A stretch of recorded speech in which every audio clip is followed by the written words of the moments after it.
Hey guys, I'm Nick and welcome back to Sci-Fanatics. Or if you're new here, please don't forget to click that subscribe button to stay up to date with all the latest Star Trek news on YouTube.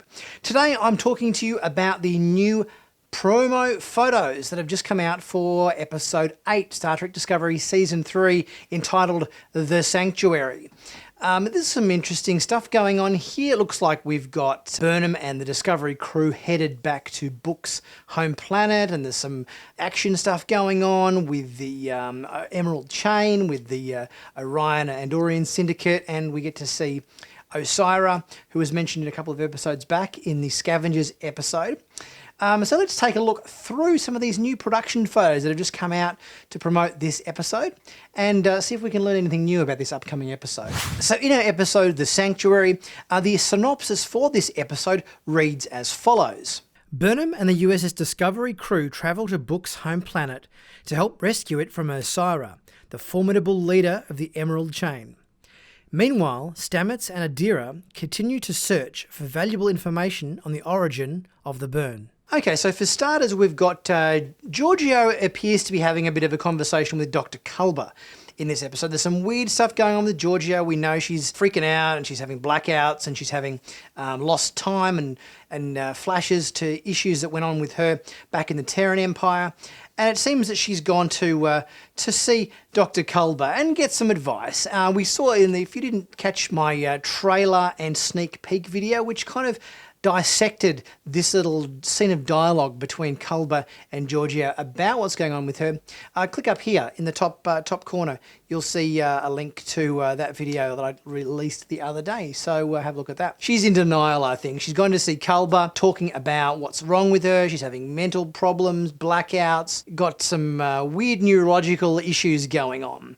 And Dr. Culber is kind of trying to help her, but you know how Georgiou, she's a very proud woman. She's used to exuding nothing but strength and power. So any form of weakness on her behalf, she just lashes out, and she's lashing out at Dr. Culber in a big way in this scene, ripping him to shreds a little bit, threatening to murder his children, you know, just an average day in the life of Philippa Georgiou. So it seems like he's trying to help her, but she's very cavalier about the whole situation. You've got the feet up on the desk in this shot.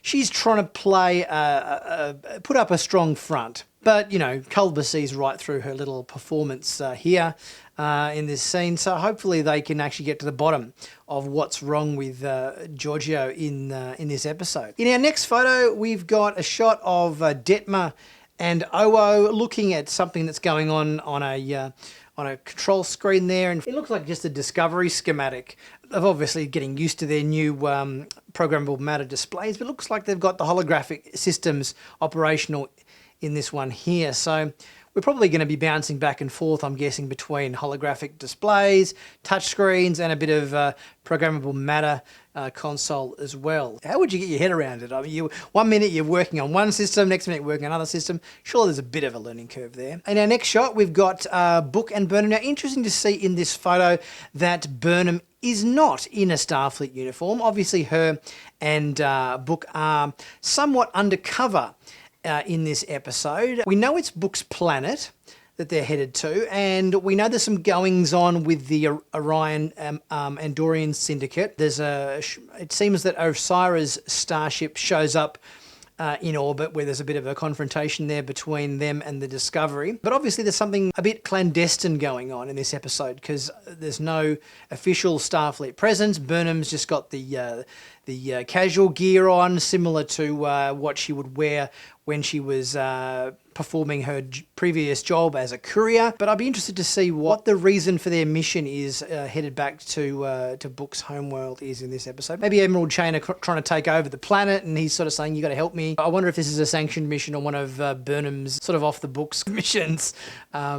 Which sort of seems to be a bit of a recurring theme in past episodes. And next shot here, we've got a nice close-up shot of Cleveland Booker, part of the same scene we just saw with Burnham in the last shot. And we've got Tilly at her station.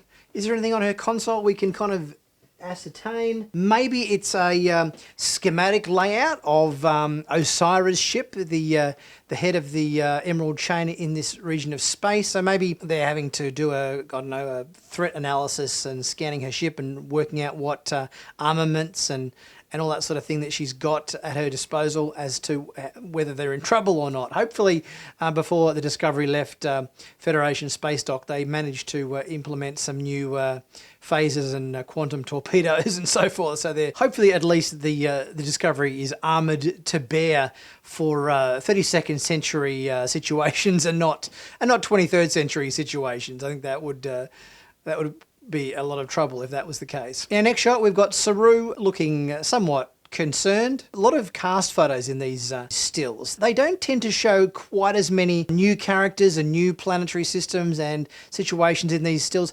There tends to be an overabundance of just our regular bridge crew cast member photos. I don't think they want to give away too much in these photos, hence the overabundance of regular cast member photos. And we've got to show Oo at her station. Again, another just regular cast member here. Nothing great deal we can learn. Come on, CBS, show us some new photos. Show us some new characters and some new locations and so forth. We know what our regular bridge crew looks like. Now here we've got a shot of Lieutenant Bryce at the communications terminal. Lieutenant Bryce is looking at a schematic of this must be Book's home planet. Now, if we look at the screen here, now interestingly, the screen is actually around the right way for us, so for him it would be backwards, so that kind of doesn't make too much sense. And it looks like the name of the planet is called Quijan, if I'm pronouncing that correctly. In our next photo, we have a shot of Lieutenant Nilsson, and she looks like she's looking at a schematic of Quijan as well. And in our next photo, we have a shot of... Now, this character has never gotten a name on Discovery. Their race is known as Osnullus, but I don't believe this bridge character has ever been given a name. There's a really funny blooper from Season 2 of Discovery. One last bit of housekeeping before I can leave this ship. Discovery is going to need a new captain. And it's Octopus Head. Come on up here, Octopus Head. Come on. You know she was in the mix. But you know what the difference was between the three of you? Sense of humor. It's a really funny scene. I'm not sure what this character's name is. We know their race is Osnullus. I don't believe we've ever even heard this character speak. I think they just twiddle buttons in the back of the bridge, but we don't actually kind of hear them ever talk or take orders or anything. They're just kind of there. Whatever their name happens to be. And okay, so now we're getting some new location shots. We're seeing Book and Burnham down on the planet Quijan, or however you pronounce it. It looks like a very autumn planet. It's a very pretty autumn leaf planet. We've got trees, they're in a forest, we've got lots of beautiful golden autumn leaves on the ground there, but it looks like they have been perhaps surrounded by Emerald Chain security type people, because we've got a guy in the background who is maybe sort of coming towards them with a weapon, so perhaps at this point they are captured. But it looks like, at least if you're going to be captured, at least it's a pretty place to be captured. And a close-up of Burnham, clearly the same scene. She's got her hands up. The henchmen, most likely from Emerald Chain, have surrounded them, putting their hands up to surrender. And another shot of Book. Same scene, I'm guessing, just a close-up shot of him in this episode. So there you have it, guys. Are you excited for episode 8, The Sanctuary? Leave your thoughts in the comments section. As always, don't forget to like, to share, to subscribe. Check out my merchandise page, which you can do via the merch shelf in YouTube or via the link in the description below to check out all my Star Trek t-shirts and stuff available there. Or if you want to delve a bit deeper into the Sci Fanatics YouTube channel, get some behind the scenes stuff, you can always click the join button and become a member. There's a few different options for membership there, so have a look and see if any of those appeals to you. And I'll catch you guys next time on Thursday or Friday for the review for episode 8, The Sanctuary. I'll see you guys then.